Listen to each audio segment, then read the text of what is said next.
GT Holidays, South India's #1 travel brand. You know you are special when you're with GT Holidays.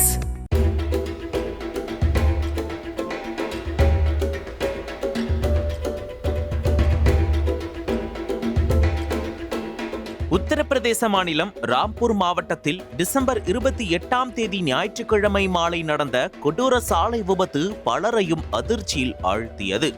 Delhi நைனிதாஸ் தேசிய நெடுஞ்சாலையில் Ganj police நிலைய எல்லைக்குட்பட்ட பஹாடிகேட் குறுக்குவெட்டி அருகே மரச்சீவல்களை ஏற்றிக்கொண்டு ஓவர்லோடில் அதிவேகமாக சென்ற லாரி ஒன்று சாலை டிவைடரில் மோதி கட்டுப்பாட்டை இழந்தது. அப்போது பக்கவாட்டில் சென்று கொண்டிருந்த பொலிரோ SUV கார் மீது லாரி நேரடியாக கவிழ்ந்தது. லாரியின் எடையால் பொலிரோ முற்றிலும் நசுங்கி தட்டையானது. இந்த பொலிரோ கார் உத்தரப்பிரதேச மின்சாரத்துறையின் ஒப்பந்த அடிப்படையில் பயன்படுத்தப்பட்ட அரசு வாகனம் என்று கூறப்படுகிறது. இந்த வாகனத்தை குஜர்டோலா பகுதியை சேர்ந்த 40 வயது பிரசாத் என்பவர் ஓட்டி வந்தார். லாரி கவிழ்ந்ததில் அவர் உடல் நசுங்கி சம்பவ இடத்திலேயே பரிதாபமாக உயிரிழந்தார். லாரி ஓட்டுநர் அங்கிருந்து தப்பியோடி விட்டதாக கூறப்படுகிறது. தகவல் அறிந்து சம்பவ இடத்திற்கு விரைந்த போலீசார் உடனடியாக மீட்பு பணியை தொடங்கினர். JCB மற்றும் கிரேன் உதவியுடன் லாரியை தூக்கி நசுங்கிய காரில் இருந்து உடலை மீட்டனர்.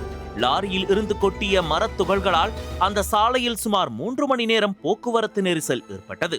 அதன் பிறகு அனைத்தையும் அப்புறப்படுத்தி போலீசார் போக்குவரத்தை சீர் செய்தனர்.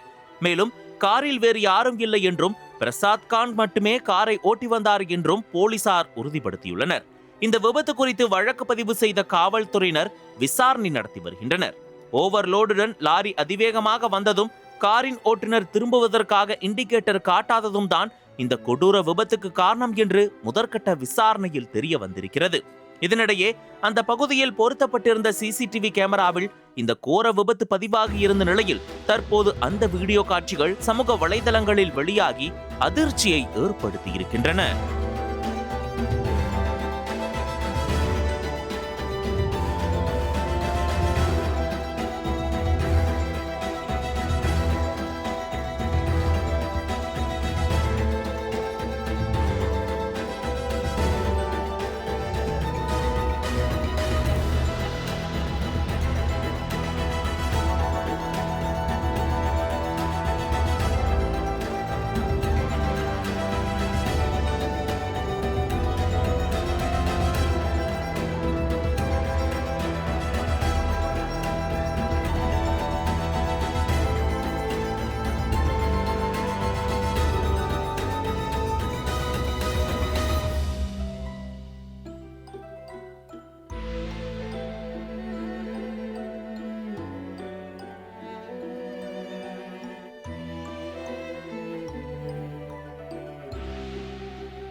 அனல் பறக்கும் செய்திகளை அப்டேட் செய்து கொள்ள நக்கீரன் களத்தை இப்பவே சப்ஸ்கிரைப் பண்ணுங்க.